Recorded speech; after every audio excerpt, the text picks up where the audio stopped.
અમરેલી જિલ્લાના ધારી શહેરમાં નવાપરા વિસ્તારની અંદર આ જીવન મુક્તેશ્વર મહાદેવનું મંદિર આવેલું છે। આ જીવન મુક્તેશ્વર મહાદેવનું મંદિર શેત્રુંજી નદીના કિનારા પાસે આવેલું છે। અહીં શ્રાવણ મહિનામાં મોટી સંખ્યામાં ધર્મપ્રેમી જનતા પૂજા અર્ચના અને દર્શન કરવા માટે આવે છે અને શ્રાવણ મહિનામાં અહીં ભક્તોનો મેળાવડો જામે છે। વહેલી સવારથી જ ભક્તોની લાઈનો આ મંદિરમાં લાગે છે। મીરલબેન છે। મુક્તેશ્વર મંદિરે બ્રહ્માકુમારી વિદ્યાલય દ્વારા આધ્યાત્મિક ચિત્ર પ્રદર્શનનું આયોજન કરેલ છે।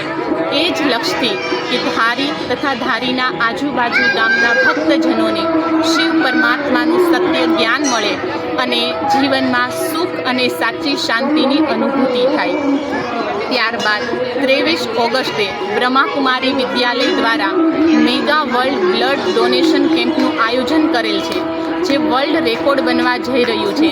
તો ધારીના સમાજ સેવક યુવા ભાઈ બહેનોને સર્વને હાર્દિક ઈશ્વરીય નિમંત્રણ છે। સ્થળ છે સ્ટેશન પ્લોટ વિસ્તાર, બેંક ઓફ બરોડાની પાછળ, બ્રહ્માકુમારી વિદ્યાલય। ઓમ શાંતિ। મારું નામ સંજય ચાવડા છે અને આ જીવન મુક્તેશ્વર મહાદેવ મંદિર નવાપરા। ભક્તોની ભીડ કેવી જોવા મળી રહી છે? ભક્તોની ભીડ સારી જોવા મળે છે। ઘણા બધા ભક્તો એનો લાભ લઈ રહ્યા છે।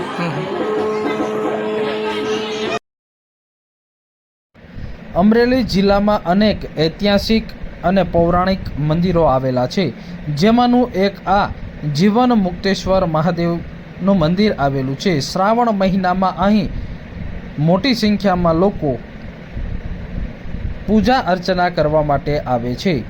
જીવન મુક્તેશ્વર મહાદેવ મંદિર એક ઐતિહાસિક અને પૌરાણિક મહત્વતા ધરાવતું ધામ છે।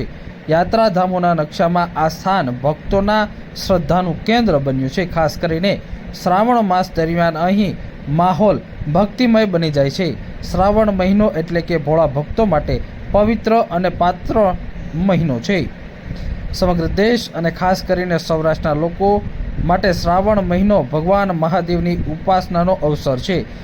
એવા આ સમયે ધારી શહેરમાં આવેલું આ જીવન મુક્તેશ્વર મહાદેવ મંદિર ખાતે મોટી સંખ્યામાં નાના મોટા બાળકો તેમજ વ્યક્તિઓ અને વૃદ્ધો અને વડીલો આ જીવન મુક્તેશ્વર મહાદેવ મંદિર ખાતે પૂજા અર્ચના કરવા માટે આવે છે। સવારે વહેલી સવારથી જ અહીં ભક્તોની ભીડ જામે છે, તેમજ મોટી સંખ્યામાં લોકો અહીં અલગ અલગ કામગીરીમાં પણ જોડાય છે। તો સાથે જ સવાર, સાંજ અને બપોરના સમયે સંધ્યા આરતી પણ થાય છે અને જેમાં મોટી સંખ્યામાં લોકો આ આરતીમાં જોડાય છે। હાલ આ શ્રાવણ મહિનો એ પવિત્ર મહિનો ચાલી રહ્યો છે, જ્યારે આ જીવન મુક્તેશ્વર મહાદેવ મંદિર ખાતે ધારી શહેર તેમજ આજુબાજુના ગ્રામીણ વિસ્તારમાં રહેતા લોકો પૂજા અર્ચના કરવા માટે આવે છે।